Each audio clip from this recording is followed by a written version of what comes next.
Shifting from the personal side of it just to the straight philosophical side, it feels, Jerry, as if your whole farm system is loaded with pitching, right? And obviously we've seen a few of them, and what Bryce has done, as we talked about earlier, has been historic. Is that a philosophical just, and I remember a couple of years ago you drafted almost right, nothing but pitchers.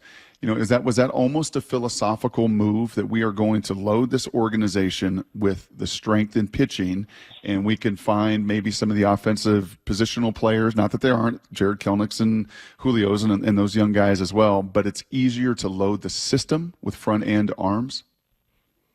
It's I don't want to say it's a hard and fast philosophy. When we get into draft, when we get into international, our intent is to sign the best players, the best arms, the best athletes, the guys we think have the highest upsides, whose talents and, I guess, preferences, the way that player is wired, fit our system. But it's funny you say that.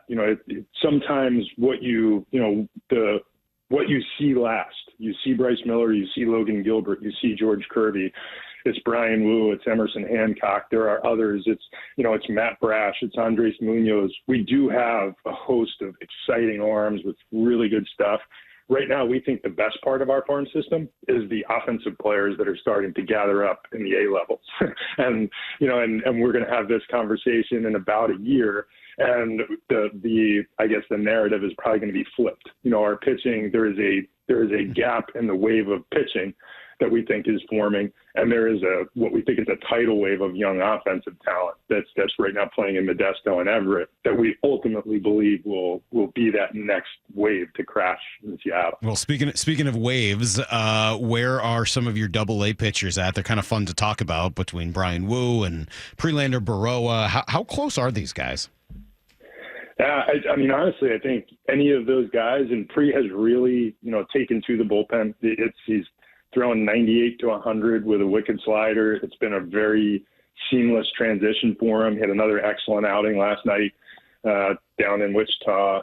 He's the type of guy that you could envision throwing into a major league situation and him just running with it. And that could happen, at any point, really. He's doing the right things, and you need to make sure that he's resilient enough. He's bouncing back, which right now he is. You'd like to get him, 3 outings in a week or back-to-back days to make sure he's prepared for that.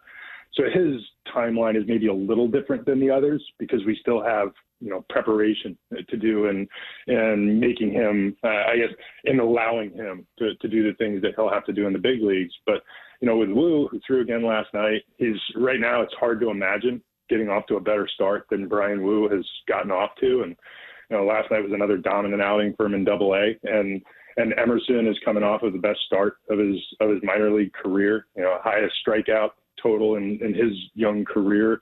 I believe he goes again tonight for the Travs. So, again, the pitching that we thought was pooling up in Double-A, has manifested. Miller's already in the big leagues. The others are off to terrific starts, and they could pitch for any other team in the big leagues almost immediately. But right now, when you have the kind of pitching we have, there's probably not a direct route for them to be in Seattle anytime in the immediate future. How long did Edwin Diaz pitch out of the pen before he was ready to come up? I want to say it was 2 weeks.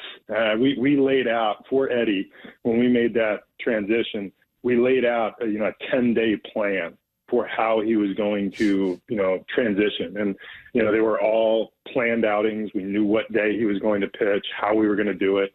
And it couldn't have been too much more than 2 weeks, as I recall. I think it was 10 outings, so let's call it 3 weeks. So it was very quick. I got to ask the obvious question. How similar could it be for somebody like Baroa? How similar is he to Diaz in general? How similar could the transition be?